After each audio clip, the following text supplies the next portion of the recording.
Assalamualaikum warahmatullahi wabarakatuh. Waalaikumsalam warahmatullahi wabarakatuh. Alhamdulillah wassalatu wassalamu ala asyrafil anbiya'i wal mursalin Sayyidina Muhammadin wa ala alihi wa ashabihi ajma'in amma ba'd. Alhamdulillah di hari ini, di sore hari ini kita sama-sama dikumpulkan Allah Subhanahu wa taala dalam majelis yang sangat mulia ini untuk kita sama-sama kemudian belajar dan memperdalam ilmu agama kita. Kemarin kita sudah mulai membuka pembahasan kita yaitu tentang bagaimana sirah perjalanan hidup Rasulullah SAW dimulai dari masa kecil ya, sampai kemudian 40 tahun.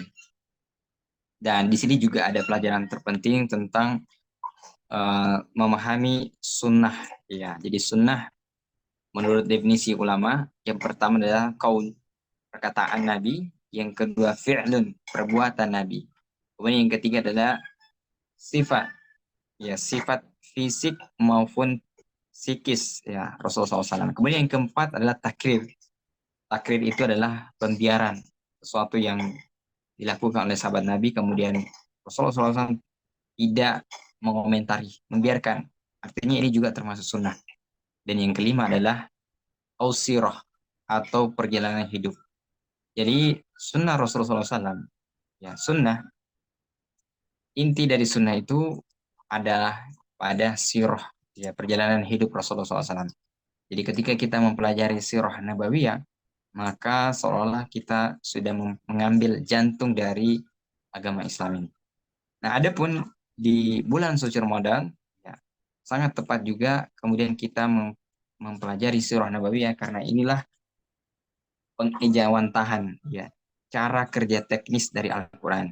Alhamdulillah kita sudah membaca Al-Quran, tadarus, ya, maka melengkapi pemahaman kita terhadap Al-Quran, kita butuh panduan dari sirah. Kita butuh panduan dari Rasulullah SAW.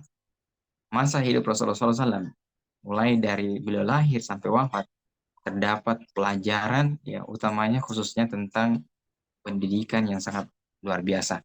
Dan ini menjadi modal utama kita, khususnya sebagai seorang pemuda ya, di zaman ini. Apa yang akan kita lakukan, pencapaian-pencapaian yang kita lakukan, maka kita butuh panduan dari sirah, perjalanan hidup Rasulullah SAW. Apa jadinya kalau kita mengaku sebagai umat Muhammad SAW, tapi ternyata kita tidak mengambil pelajaran dari kehidupan beliau. Ya, kita mengaku cinta kepada Rasulullah SAW, tapi ternyata kita tidak memahami bagaimana Rasulullah SAW menjalani kehidupannya. Maka serial pembahasan kita tentang Sirah Nabawi ini sangat penting ya bagi kita para pemuda untuk menjadi inspirasi kebangkitan di masa-masa mendatang. Nah, kemarin kita sudah menjelaskan tentang bagaimana pra kenabian, apa yang terjadi di Jazirah Arab, khususnya Mekah, sebelum Rasulullah SAW diutus yang menjadi nabi. Nah, sekarang kita masuk pembahasan tentang bagaimana masa kecil Rasulullah SAW tinggal di kampung. Jadi diceritakan dalam sejarah bahwa Rasulullah SAW ini lahir dalam keadaan yatim. Mana yatim itu maksudnya adalah tidak memiliki ayah. Ya, tentu di sini ada hikmah yang luar biasa dari Allah Subhanahu wa taala. Nabi yang mulia ini kemudian lahir tanpa dengan ayah. Maka waktu itu Rasulullah SAW tinggal bersama dengan ibunya. Nah, ada peristiwa penting ketika Rasulullah SAW baru saja lahir, itu disebutkan sejarah kakeknya Abdul Muthalib saking bangganya, gembiranya dengan kelahiran cucunya, itu sampai membawa ke depan Ka'bah. Jadi apa? Bawa ke depan Ka'bah sebagai bentuk rasa syukur gembira atas kelahiran cucu eh, yang satu ini. Dan juga disebutkan dalam sejarah ketika Rasulullah SAW lahir, itu api yang sering disembah oleh apa namanya Majusi, orang Majusi di Persia, itu tiba-tiba padam. Nah, jadi ini kelahiran Rasulullah SAW sebenarnya ada beberapa tanda yang ini merupakan keajaiban. Nah, Rasulullah SAW ketika kecil, bagaimana kemudian sejarahnya beliau dibawa pergi ke kampung. Jadi perlu kita ketahui bahwa Arab, orang Arab elit itu punya tradisi anak-anak mereka, bayi-bayi mereka yang baru saja lahir, itu biasanya dibawa ke kampung. Jadi mereka kalau lahir ada anaknya ya atau dari keluarganya, maka tradisi mereka anaknya itu dibawa ke kampung untuk disusui oleh ibu-ibu yang ada di kampung. Ini sudah menjadi tradisi. Nah, singkatnya, waktu itu datanglah kalau bahasa kita yang banyak emak-emak yang datang dari kampung, ya tersebutlah seorang yang bernama Halimah dari Bani Sa'ad. Ya, makanya disebut namanya Halimatus Sa'diyah. Dia datang bersama dengan ibu-ibu yang lain dan Halimah ini mengendarai kendaraan. Disebutkan sejarah kendaraannya itu sudah kalau kita bahasanya sekarang itu sudah peyok, sudah tidak kencang larinya, keledai. Ya, maka Halimah ini karena kendaraannya lambat, maka dia datangnya belakangan.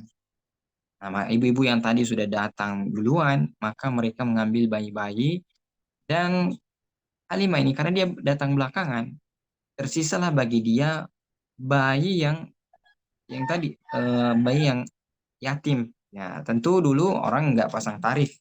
Siapa yang menyusui anak bayi, dia nggak pasang tarif. Tetapi mereka sudah mafhum, sudah paham bahwa kalau anak ini nggak punya ayah, tentu bahasa kita adalah dikasihkan ya, operasional, biaya operasional. Tapi tentu kurang kalau dia nggak punya. Maka yang tersisa tadi dari bayi Muhammad yang yatim. Hingga Halimah ketika dia datang ke Mekah, maka tidak ada tersisa kecuali satu bayi yang yatim. Nah, sempat dia kemudian ragu, tapi kemudian suaminya meyakinkan bahwa ya ambillah bayi ini, siapa tahu dari bayi ini kita dapat berkahan ke Halimah karena ya atas saran suaminya, maka diambillah bayi Muhammad ini. Para sejarawan itu mau menyebutkan ketika Halimah Sa'diyah baru saja menggendong bayi kecil Muhammad, kemudian dia susui, eh, maka sontak kemudian air susu dari Halimah Sa'diyah ini langsung banyak. Disebutkan juga Halimah ini sebenarnya masih punya juga anak. Ada yang menyebut sampai masih punya dua anak juga. Nah, salah satu anaknya juga itu ada yang kemudian juga masih menyusu. Nah, disebut sejarah tadi, ternyata tiba-tiba kemudian air susunya itu bertambah. Bahkan hewan yang dia tumpangi tadi, kendaraan dia pakai pergi ke Mekah, itu kemudian langsung menjadi kuat, yang langsung jadi kencang larinya. Sehingga dia tadi yang terlambat datang ke Mekah, ketika dia balik ke kampungnya, ternyata Halimah inilah yang nomor satu, dia yang pertama datang ke kampung. Nah, alangkah kagetnya juga dia. Kemudian bahkan disebutkan sejarah bahwa Halimah sejak hari pertama dia menyusui Muhammad, itu kemudian berkah hidupnya. Mulai dari air susunya menjadi banyak. Kemudian ketika dia di kampung, ternaknya itu langsung berkembang biak, gendut-gendut, ya banyak makanannya, rumputnya, sehingga menjadi viral waktu itu di kampungnya bahwa kalau kita mau apa namanya hewan ternak kita berkembang, maka bawalah ke tempat Halimah. Ya. Nah, di sini apa pelajaran yang bisa kita ambil bahwa Halimah Sa'diyah dia ini belum sholat, belum mengerjakan apapun ajaran dari Rasulullah SAW, dari Nabi yang calon Nabi yang tadi. Tapi kemudian hidupnya tiba-tiba berubah menjadi berkah. Ibunya tiba-tiba berubah drastis. Maka bagaimana lagi dengan kita?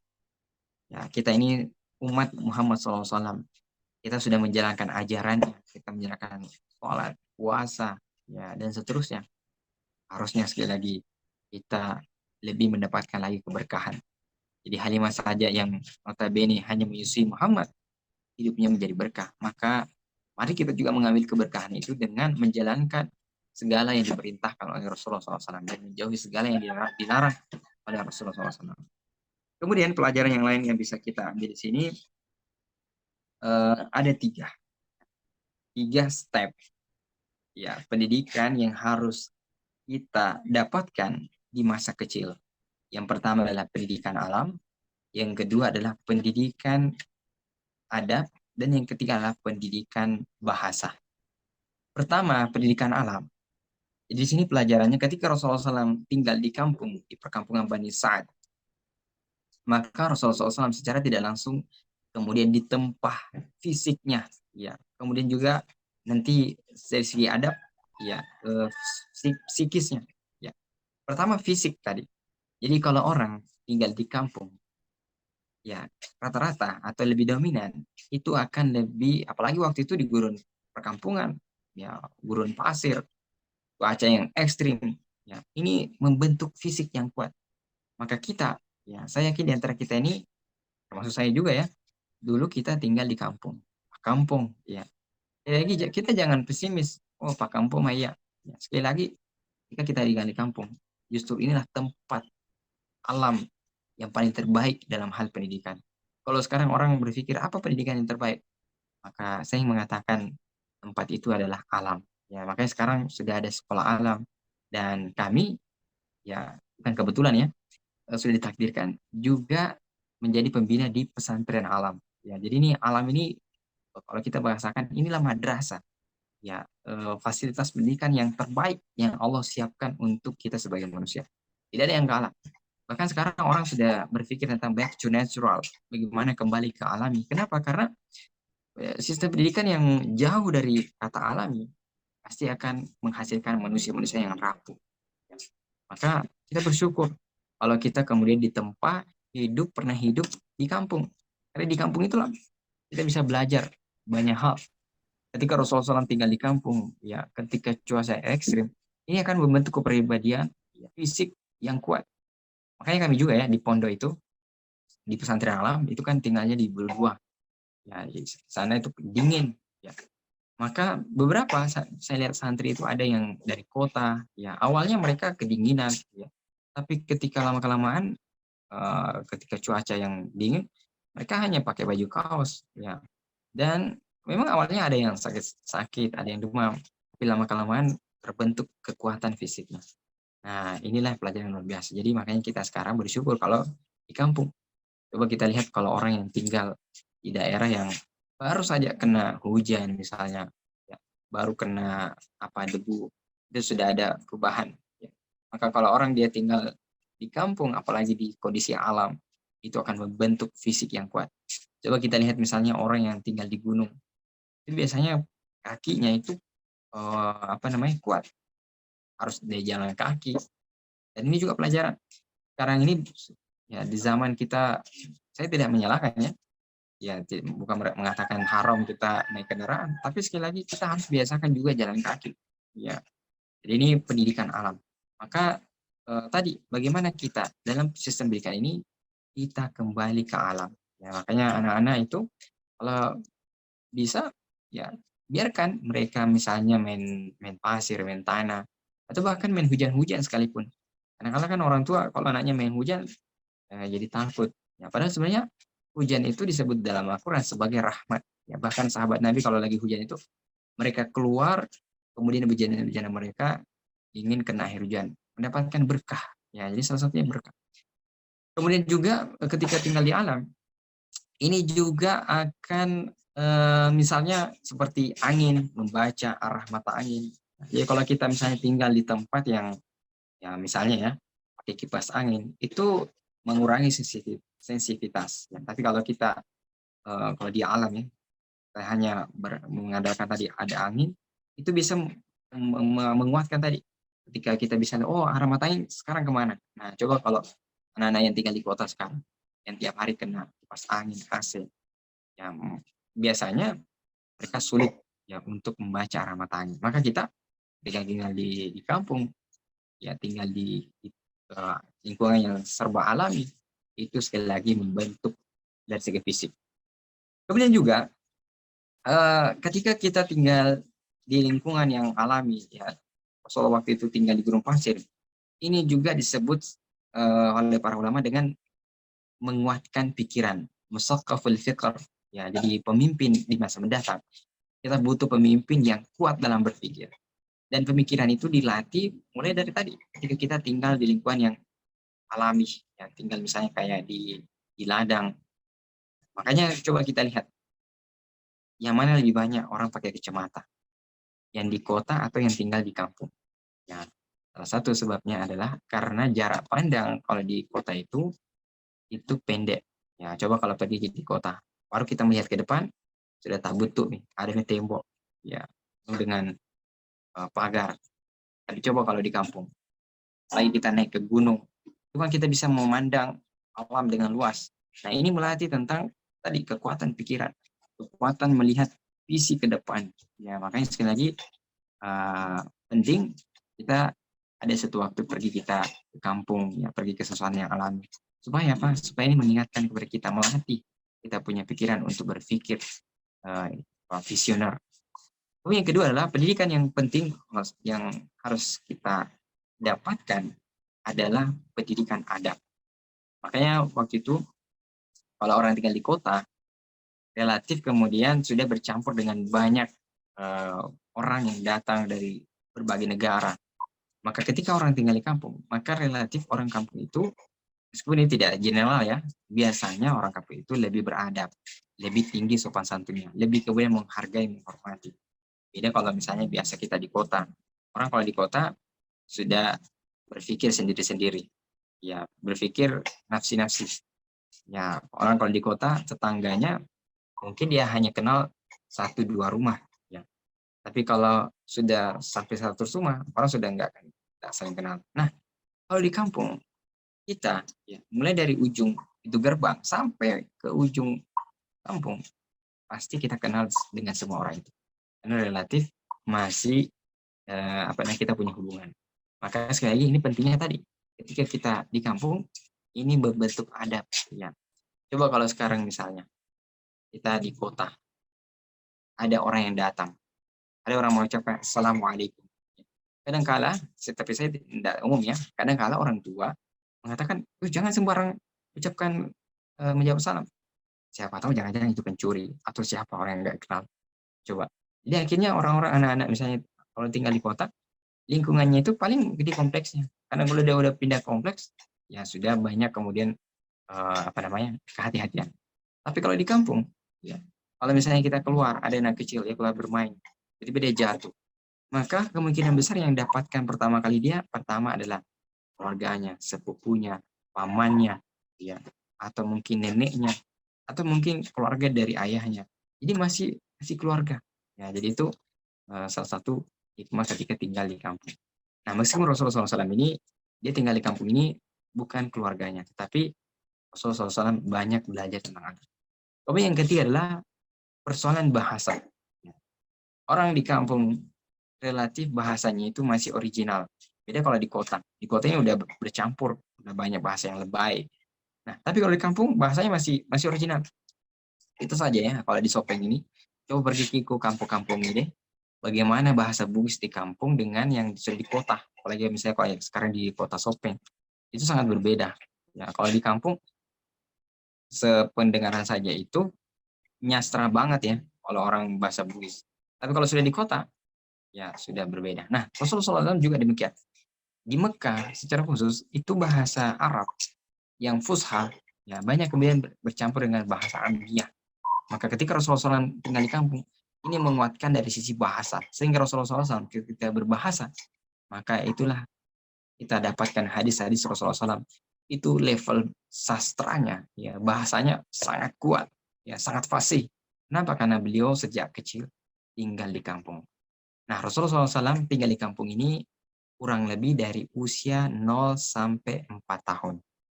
Nah, kemudian juga berkaitan tentang bahasa, di sini kita juga belajar. Ketika Rasulullah SAW tinggal di kampung, belajar bahasa, di sini juga menjelaskan tentang pentingnya yang namanya public speaking, ya, kemampuan berbicara di depan publik, kemampuan berbicara di depan umum. Kenapa?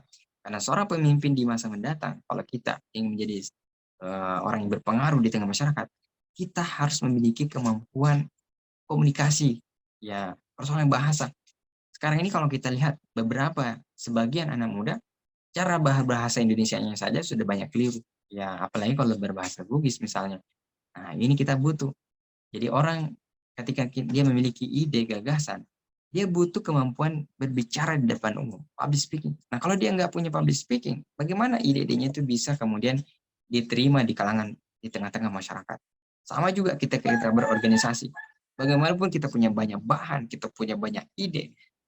Nah, kalau kita nggak punya kemampuan public speaking, kemampuan untuk mempengaruhi orang lain dengan istilah sekarang influencing skill, kemampuan mempengaruhi orang lain, mempengaruhi siapa anggota-anggota kita, bagaimana mungkin gagasan itu bisa tumbuh? Maka saya mengingatkan kita mulai latih, misalnya seperti jadi moderator, ya, kita jadi MC, bawa acara, ya, ketika kita menyampaikan sambutan, itu harus punya kekuatan kemampuan public speaking, bagaimana kita mengolah kata, ya, bahkan ketika kita mengolah kata, memilih kata yang tepat, kalau ini kita bisa berhasil mengelola, maka dia akan menghujam dan bisa langsung mengena sasaran. Orang akan langsung paham, oh ini maksudnya. Sekali lagi, disinilah butuh yang namanya kemampuan public speaking. Nah, saya ingin menyarankan kepada kita semua, ayo kita belajar tentang public speaking, belajar tentang kefasihan bahasa. Jadi kalau kita tidak bisa berkata-kata, ya kita memilih kata ya hanya standar-standar ya atau bahkan di bawah standar, maka ini harus menjadi perhatian kita. Ya, makanya tadi ya 3. Pertama, pendidikan alam, ya bagaimana kita ini kembali ke hal-hal yang sifatnya natural, alami. Yang kedua adalah pendidikan adab, dan bahkan ini pembahasan yang sangat penting juga, nanti kita akan bahas kalau ada kesempatan, pentingnya namanya adab. Bahkan kita mengatakan sebelum kita belajar, kita butuh dulu dengan adab. Sangat memprihatinkan kalau hari ini kita melihat sebagian orang yang katanya penuntut ilmu, sebagian orang yang katanya pembelajar, tapi ternyata tidak memiliki adab. Apa contoh adab? Adab yang kemarin kita sudah bahas tentang kejujuran. Ya, jadi adab itu bukan hanya sopan santun, lebih luas. Ya, kejujuran misalnya.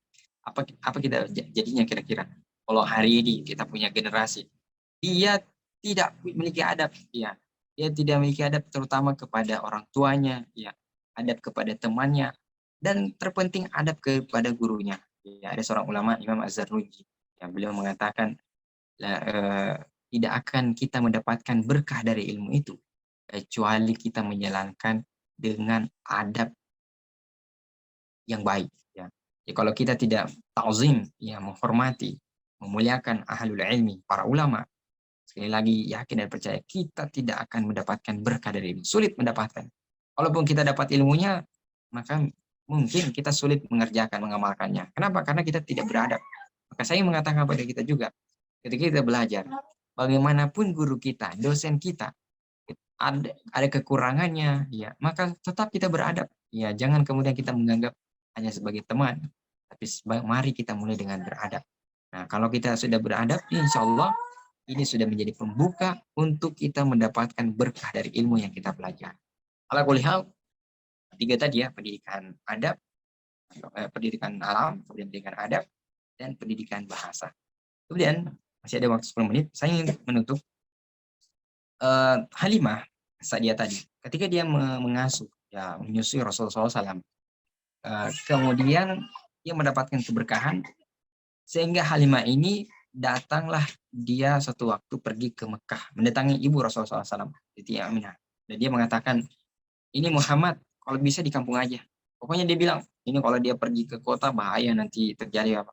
Intinya dia ingin supaya Muhammad ini tetap ada di kampung. Nah, maka kata ibu Muhammad, Bunda Aminah, mengatakan, oh iya kalau memang seperti itu maunya Anda, itu Muhammad tetap ada di kampung. Ketika cerita, sampailah Rasulullah SAW ketika di usia 4 tahun. Terjadi peristiwa yang sangat dahsyat, luar biasa. Waktu itu Rasulullah SAW sedang bermain, si kecil, dengan teman-teman yang lain. Tiba-tiba datang orang, ada 2 orang disebutkan dalam sejarah, dengan badannya yang kekar, ya laki-laki, kemudian mendatangi Rasulullah SAW bersama dengan teman-teman lain. Nah, teman-teman yang lainnya itu, dia ketakutan, akhirnya mereka lari. Tapi Muhammad kecil ini, dia tetap bertahan di tempat, dan dia menghadapi 2 orang laki-laki ini. Dan 2 orang laki-laki ini yang mengajak ya untuk bergulat. Karena Rasulullah masih kecil, dia dikalah. Singkatnya, 2 orang ini kemudian membelah dada Rasulullah SAW. Kemudian istakhraja qalbahu, mengeluarkan jantungnya. Kemudian dibersihkan. Ternyata 2 orang ini adalah malaikat. Ya. Nah, ada menyebut, kalau tidak salah ya, 2 orang. istilahnya dia membedah. Ya, dia bedah setelah dikeluarkan jantung Rasulullah SAW, kolbunya bersihkan, kemudian setelah itu kayak operasi ya, langsung kemudian apa namanya, sedia kalanya seperti awalnya. Nah, tentu di situ ada bekas jahitan. Nah, ini mungkin bagi kita kedokteran ini, kita ada mengatakan ini nggak mungkin, masa apa namanya dibedah apa namanya dadanya. Nah, sekali lagi ini peristiwa mukjizat. Nah, tentu kalau kita pakai akal pikiran nggak nyampe. Dan yang membedah ini malaikat, ya tentu canggih. Dan ini disebutkan dalam hadis sahih. Ya. Nah, singkatnya, ketika Muhammad kecil ini kemudian dibelah dadanya, kemudian dikeluarkan jantungnya, dibersihkan, teman-temannya tadi yang lari, kemudian dia melihat, maka dia langsung ke kampung itu tadi dan mengatakan, Muhammad kutil, Muhammad dibunuh. Ya, akhirnya berita ini menjadi viral bahwa Muhammad ini dibunuh oleh seorang yang datang tadi, laki-laki. Ya, sehingga tadi Halimah yang awalnya tadi kemudian ingin Muhammad tinggal tetap di kampung, akhirnya dia khawatir, ini bahaya nih, ada apa nih, jangan-jangan nanti ada peristiwa yang lebih aneh lagi. Maka Halimah kemudian akhirnya membawa pulang Muhammad ke Mekah, ya. Sehingga ibunya yang tadinya mengatakan, tadi kan pengennya Muhammad tetap di kampung, kok sekarang pulang? Akhirnya dia mengaku juga bahwa ternyata kemarin ada peristiwa yang mencegahkan, yaitu ada 2 orang, yang ini adalah malaikat, yang kemudian membelah dada Rasulullah SAW. Maka ibunya kalau sudah tahu peristiwa ini, ya oke, kalau gitu Muhammad balik aja ke Mekah.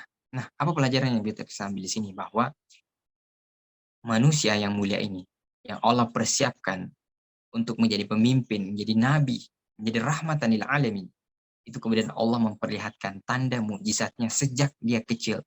Maka ini boleh dikatakan ini deklarasi keunikan sejak kecil Rasulullah SAW.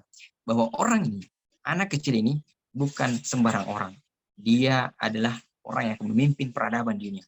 Maka ini juga pelajaran untuk kita bahwa bisa jadi di antara kita ini, coba ingatkan, waktu kecil apakah ada peristiwa yang unik, ajaib yang pernah kita alami. Dan itu bisa jadi tanda bahwa kita bisa menjadi orang yang berperan di masa mendatang. Nah, tetapi sekali lagi, tidak usah dibuat-buat. Oh, saya waktu kecil begini-begini. Nah, kalau ada. Tapi kalau tidak ada, nggak usah kita paksakan. Alaikulihar Rasulullah SAW sejak kecil sudah ada tanda bahwa masa kecilnya itu tanda-tanda yang menunjukkan mujizat, keunikan, dan ini deklarasi bahwa dia kedepannya menjadi orang pembaharu, menjadi orang yang penting di zaman waktu itu. Nah, setelah itu Rasulullah SAW di usia 4 tahun sampai 6 tahun tinggal bersama dengan ibunya. Nah, di sini ada banyak pelajaran. Seperti apa pelajaran Rasulullah SAW tinggal bersama ibunya, termasuk perjalanan beliau pergi ke Madinah. Insya Allah kita akan lanjutkan di esok hari. Demikian yang bisa kita sampaikan, semoga menginspirasi kita. Jadi tadi, pertama, pastikan kita telah mendapatkan pendidikan alam, pendidikan adab, dan pendidikan bahasa. Ya, ini step pertama, pendidikan, ya, kurikulum pendidikan yang harus kita miliki sebelum kita menjadi pemuda yang kontributif, ya, pemuda yang berdampak di masa-masa mendatang. Subhanallah wa bihamdika, asyhadu an la ilaha illa anta, astaghfiruka wa atubu ilaik. Oh ya, silakan kalau ada yang mau ditanyakan. Saya kembalikan kepada Anda. Baiklah, kita memasuki sesi tanya jawab. Silahkan yang bertanya bisa melalui room chat atau menyalakan mic-nya.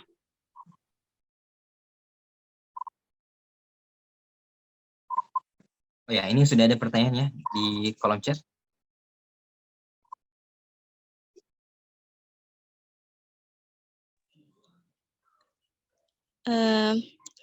Baik, pertanyaan dari Nurul.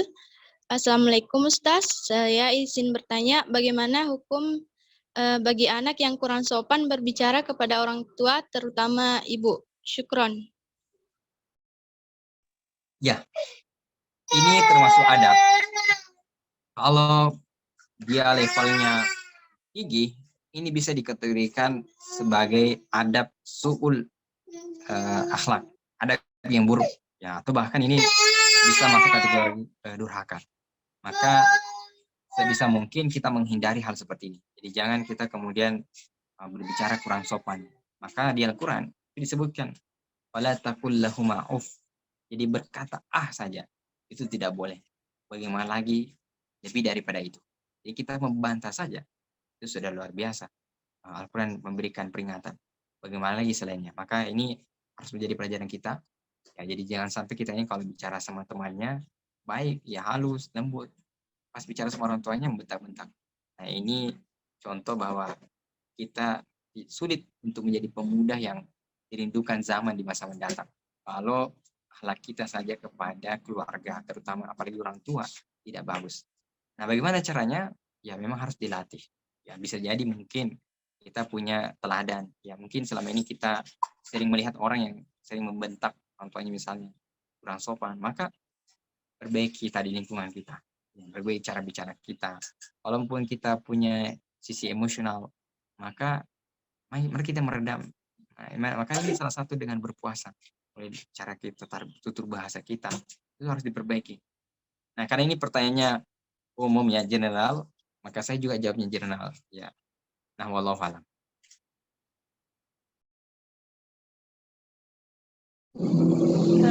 Baik, itu tadi jawaban dari Bapak Ustaz untuk pertanyaan dari Saudari Nurul. Sempat dari teman-teman ada yang ingin ditanyakan mengenai kajian dari Bapak Ustaz tadi.